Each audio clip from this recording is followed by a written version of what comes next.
Nothing about Sister Sage felt accidental to me from the moment she walked into that room and looked at Homelander without fear. Everybody focused on the obvious thing. They saw the smartest person alive insulting the most dangerous man alive and somehow surviving. But I kept thinking about her expression after that conversation ended. It was not relief. It was satisfaction. Like she had just confirmed a calculation she already solved months ago. And once I started rewatching season 4 with that idea in my head, every scene began to feel different. Every argument between normal citizens, every protest outside Vought Tower, every emotional breakdown from Homelander, every reckless decision from Butcher suddenly looked less like chaos and more like choreography.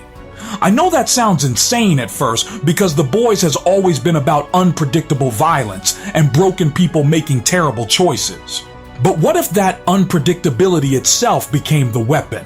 What if Sage understood something terrifying about human behavior? What if she realized people become easiest to control when they think nobody is controlling them? That possibility changes everything, because suddenly, Homelander stops looking like the final villain. He starts looking like the loudest pawn on the board. Think about the advice Sage gives Homelander early in the season. She does not tell him to conquer America overnight.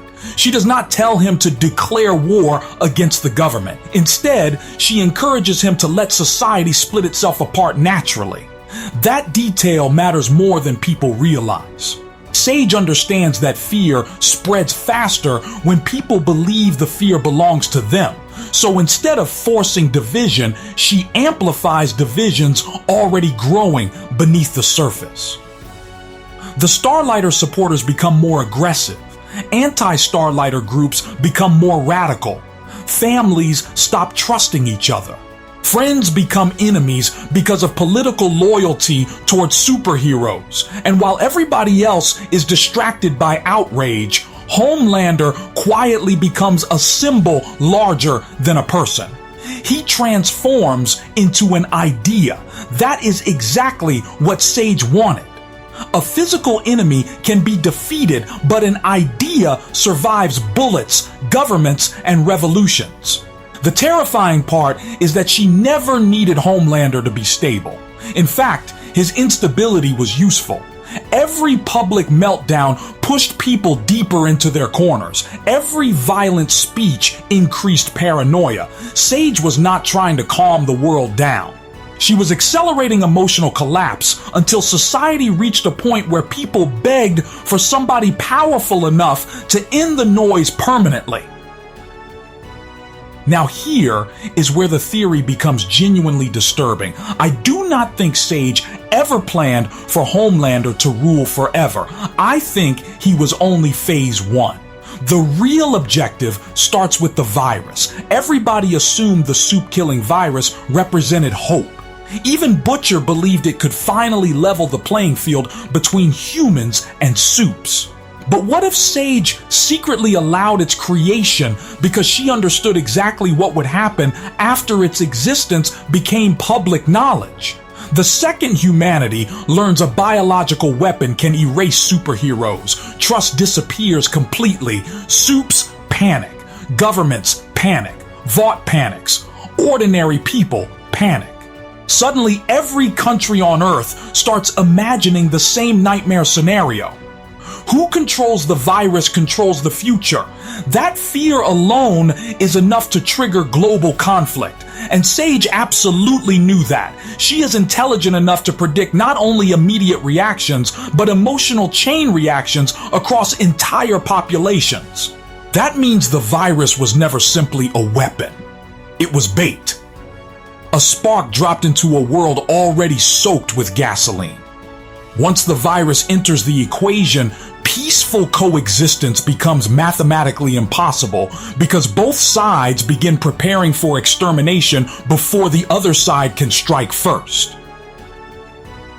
What fascinates me most is the possibility that Sage intentionally kept certain variables alive because uncertainty itself strengthened her plan.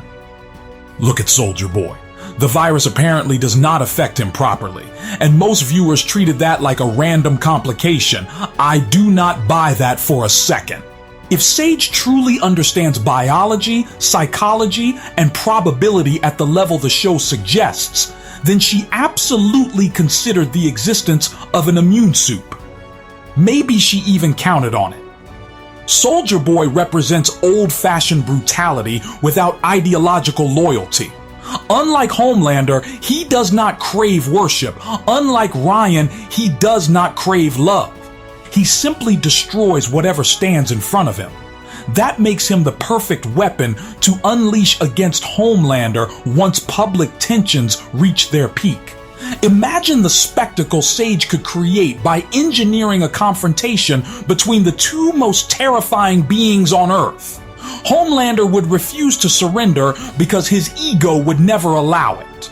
Soldier Boy would refuse to back down because violence is the only language he understands.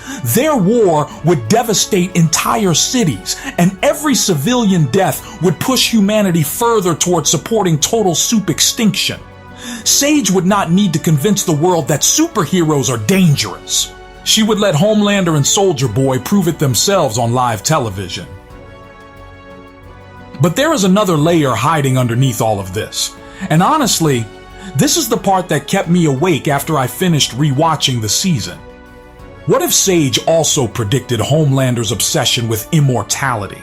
Throughout the series, Homelander fears aging almost as much as he fears irrelevance. He wants to become eternal, not only physically, but culturally. He wants future generations to worship him like a god. Vought has always experimented with impossible medical technology, so the idea of extending Homelander's lifespan is not ridiculous inside this universe. In fact, Sage could intentionally encourage that obsession because an immortal Homelander creates endless instability. Think about it carefully. A temporary dictator eventually dies, and society rebuilds afterward. But an immortal tyrant transforms fear into permanent reality. Nations stop planning years ahead because they know Homelander will always exist above them. Resistance movements become more desperate. Governments become more extreme. Human civilization slowly reorganizes itself around survival rather than progress. That is the nightmare Sage might actually want. Not immediate destruction, but prolonged decay. A civilization trapped inside permanent psychological exhaustion eventually destroys itself without needing a final invasion. People become so emotionally drained that they stop believing cooperation is even possible anymore. And somehow, right in the middle of this horrifying equation, Ryan becomes the strangest piece on the board. Everybody sees Ryan as the emotional center of the story, the possible bridge between humanity and soups. But Sage may see him differently. To her, Ryan is not a child. He is a contingency plan. She knows Homelander's greatest weakness is emotional attachment, even if he pretends otherwise.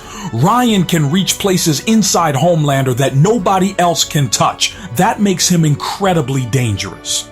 If Homelander survives a catastrophic battle with Soldier Boy, weakened physically and emotionally for the first time in years, Ryan could become the only person capable of finishing him permanently. And honestly, the tragedy fits perfectly with the tone of The Boys.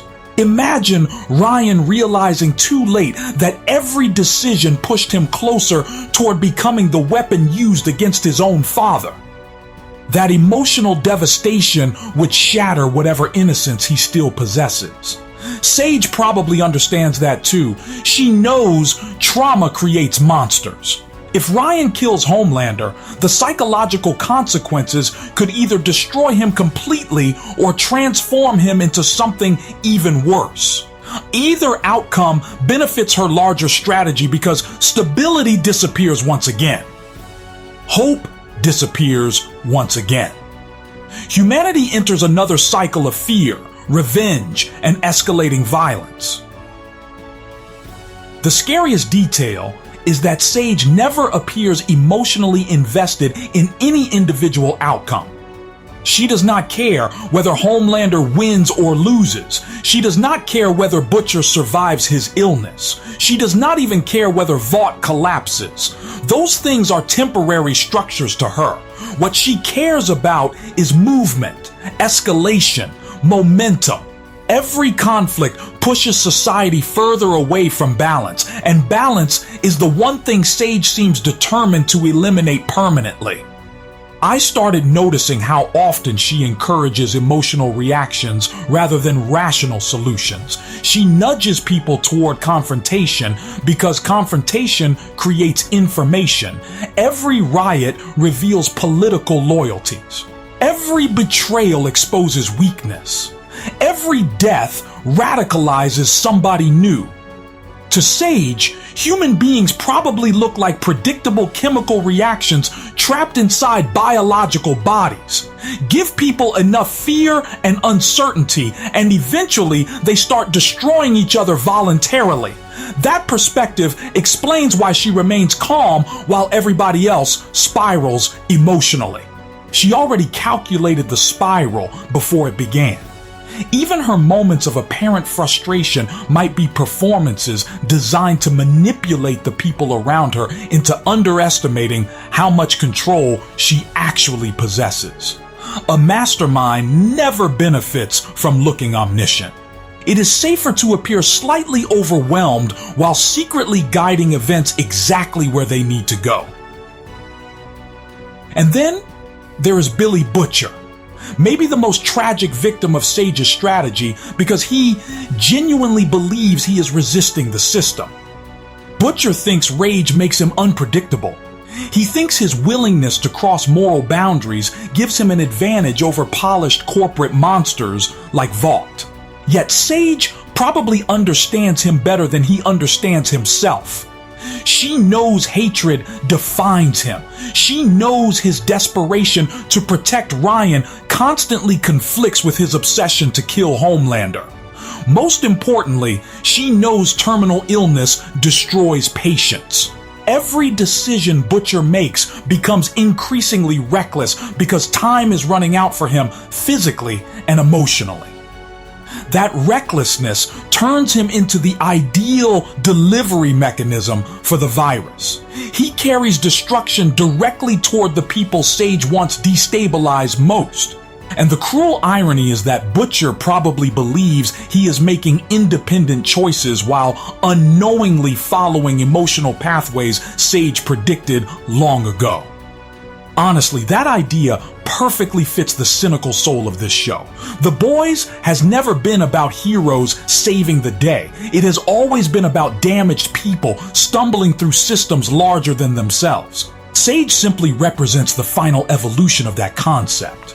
She is a villain who does not need physical strength because she weaponizes inevitability instead.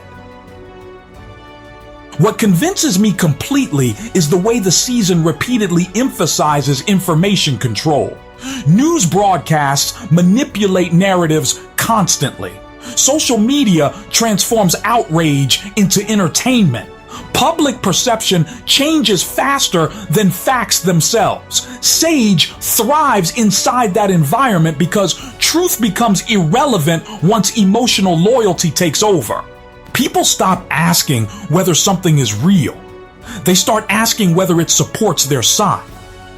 That cultural shift is exactly what allows authoritarian figures like Homelander to rise in the first place. But again, I do not think Sage worships Homelander.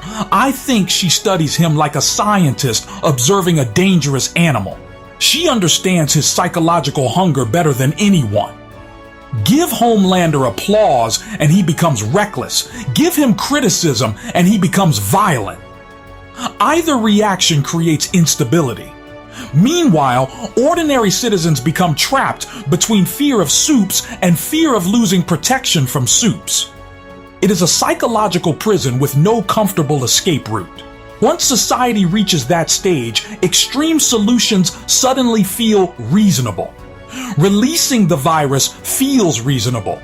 Militarizing children feels reasonable. Executing political enemies feels reasonable. Sage is not creating evil from nothing. She is slowly removing the barriers that normally prevent ordinary people from embracing evil voluntarily. So when I look at the future of the boys, I honestly think the ending could become much darker than viewers expect. Most fans still assume the story will conclude with Homelander finally dying and humanity rebuilding afterward. But what if Sage already accounted for that ending years earlier? What if Homelander's death is actually necessary for her victory? A dead tyrant becomes mythology. His followers become martyrs. His enemies become paranoid about another Homelander emerging someday. Society remains fractured even after the immediate threat disappears. Then the virus spreads wider. Remaining supes either hide, retaliate, or die. Governments impose emergency laws. Economies collapse under constant conflict. Communities turn against each other, searching for hidden supes. And somewhere in the background, Sage watches civilization cannibalize itself exactly as planned. No throne, no public speech, no giant final battle where she announces victory dramatically. Just silence, while the world burns according to mathematical predictions only she could understand. That is why I think Sister Sage may secretly be the most terrifying character the boys has ever introduced. Not because she is strongest, but because she understands that people destroy themselves faster than any supervillain ever could. There is also something deeply unsettling about the way Sage treats morality itself. Most villains inside this universe still justify their actions emotionally. Homelander wants love. Butcher wants revenge. Victoria Newman wanted security for her daughter. Even Edgar believed control could create stability. Sage feels different because she behaves like somebody who moved beyond ordinary morality completely. She looks at civilization the way an engineer studies a collapsing bridge. If millions die during the process, that loss becomes statistical rather than personal. And maybe that is the hidden message the season keeps whispering quietly in the background. Intelligence without empathy eventually becomes indistinguishable from cruelty. Every scene where Sage appears detached suddenly gains another meaning once you think about it through that lens. She is not disconnected because she lacks awareness. She is disconnected because awareness destroyed her ability to see individuals as important. Human beings become patterns. Nations become equations. Tragedy becomes momentum. That might explain why she never panics even when plans appear threatened publicly. She trusts probability more than emotion. I also keep thinking about one tiny detail most people ignored during the season. Sage constantly allows other characters to believe they manipulated her successfully. Sometimes she intentionally steps backward during conversations, almost inviting people to underestimate her influence. That behavior feels strategic because powerful people become careless once they think they regained control. Homelander believes he uses Sage as a consultant. Vought executives believe they can contain her intelligence with money and status. The government believes superheroes remain dependent on political approval. But Sage probably recognizes a truth none of them fully grasp yet. Every institution inside this world already collapsed morally before the story even began. The virus, the riots, the propaganda, and the violence are not creating collapse. They are exposing it. That distinction matters because exposed corruption spreads hopelessness faster than fear alone ever could. Once citizens stop believing their systems deserve saving, destruction becomes easier to justify emotionally. And if Sage truly understands that psychological breaking point, then maybe her real plan was never domination. Maybe she simply wants to prove civilization itself was always doomed the moment power became more valuable than humanity. And honestly, that possibility makes every future scene terrifying. Imagine characters fighting desperately for victories that Sage already predicted years earlier. Imagine every emotional reunion, every sacrifice, and every rebellion secretly feeding the same machine of chaos she designed from the shadows. The horrifying brilliance of her strategy is that nobody can easily stop it anymore because the conflict itself became self-sustaining. Humans hate soups. Soups hate humans. Fear keeps reproducing itself endlessly. Anyway, that is my theory. Like, share, subscribe, and send your own questions and theories in the comments. Liam Harrison from MovieCast. Thanks you for staying with me until the end.